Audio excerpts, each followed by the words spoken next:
Read along Chapter 1, The Portrait of a Lady by Khushwant Singh. Notice these expressions in the text. Infer their meaning from the context. The thought was almost revolting. An expanse of pure white serenity, a turning point, accepted her seclusion with resignation. A veritable bedlam of chirrupings, frivolous rebukes, the sagging skin of the dilapidated drum. My grandmother, like everybody's grandmother, was an old woman. She had been old and wrinkled for the 20 years that I had known her. People said that she had once been young and pretty, and had even had a husband, but that was hard to believe.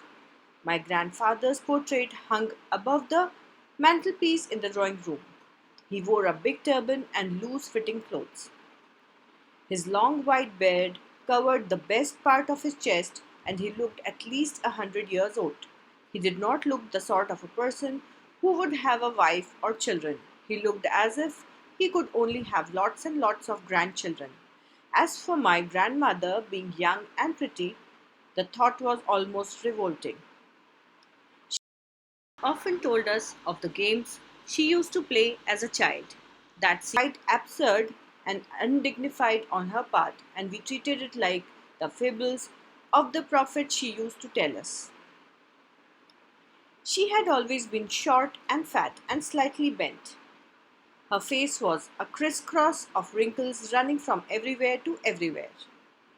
No, we were certain she had always been as we had known her, old, so terribly old that she could not have grown older, and had stayed at the same age for 20 years.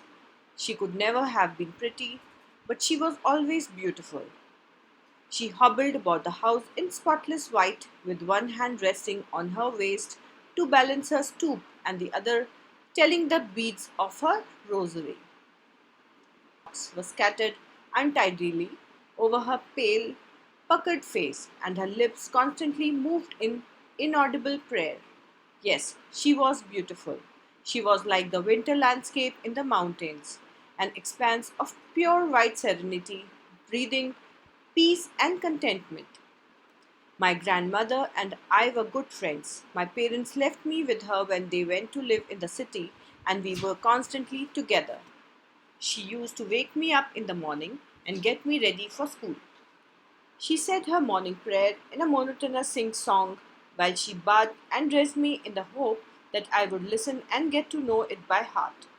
I listened because I loved her voice but never bothered to learn it. Then she would fetch my wooden slate, which she had already washed and plastered with yellow chalk, a tiny earthen ink pot, and a red pen, tie them all in a bundle, and hand it to me. After a breakfast of a thick, stale chapati with a little butter and sugar spread on it, we went to school. She carried several stale chapatis with her for the village dogs. My grandmother always went to school with me because the school was attached to the temple. The priest taught us the alphabet and the morning prayer, while the children sat in rows on either side of the veranda singing the alphabet or the prayer in a chorus. My grandmother sat inside reading the scriptures.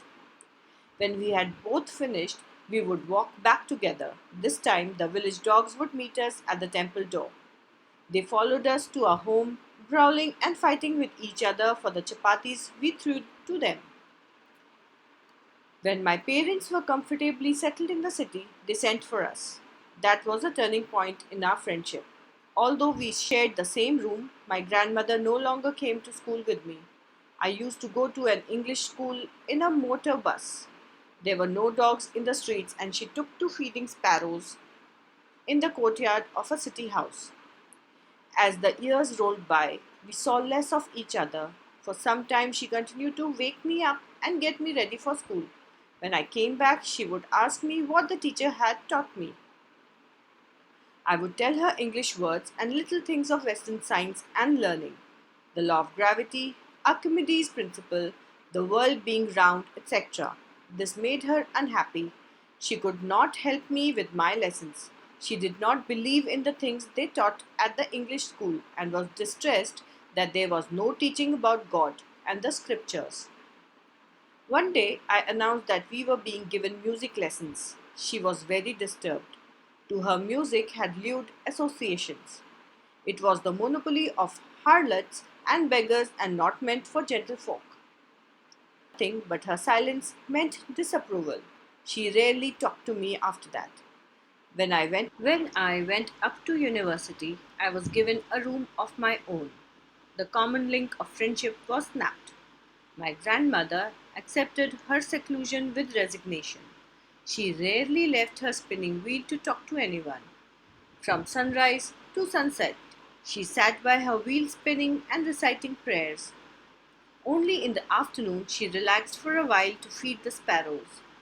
While she sat in the veranda breaking the bread into little bits, hundreds of little birds collected round her, creating a veritable bedlam of chirrupings. Some came and perched on her legs, others on her shoulders. Some even sat on her head. She smiled but never shooed them away.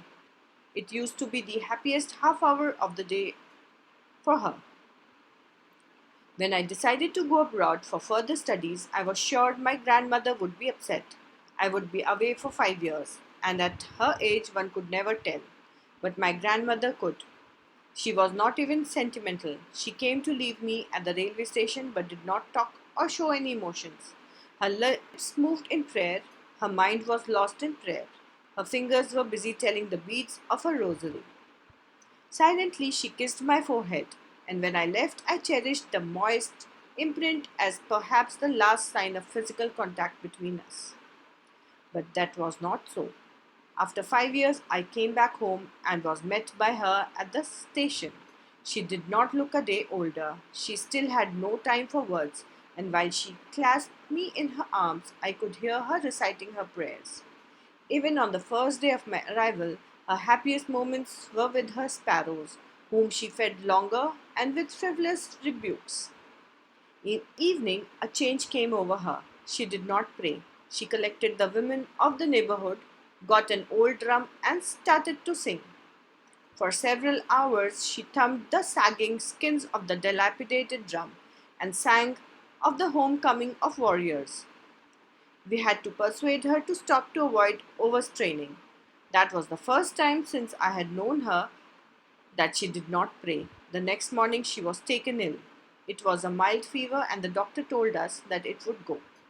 But my grandmother thought differently. She told us that her end was near. She said that, since only a few hours before the close of the last chapter of her life, she had omitted to pray. She was not going to waste any more time talking to us. We protested, but she ignored our protests. She lay peacefully in bed praying and telling her beads. Even before we could suspect, her lips stopped moving and the rosary fell from her lifeless fingers. A peaceful pallor spread on her face, and we knew that she was dead. We lifted her off the bed and, as is customary, laid her on the ground and covered her with a red shroud. After a few hours of mourning, we left her alone to make arrangements for her funeral. In the evening, we went to her room with a crude stretcher to take her to be cremated. The sun was setting and had lit her room and veranda with a blaze of golden light. We stopped halfway in the courtyard. All over the veranda and in her room, right up to where she lay dead and stiff, wrapped in the red shroud, thousands of sparrows sat scattered on the floor. There were no chirruping. We felt sorry for the birds, and my mother fetched some bread for them. She broke it into little crumbs the way my grandmother used to, and threw it to them. The sparrows took no notice of the bread. When we carried my grandmother's corpse off, they flew away quietly. Next morning, the sweeper swept the bread crumbs into the dustbin. I hope you like this audio. In case you do like it and subscribe to my channel for more. Thank you.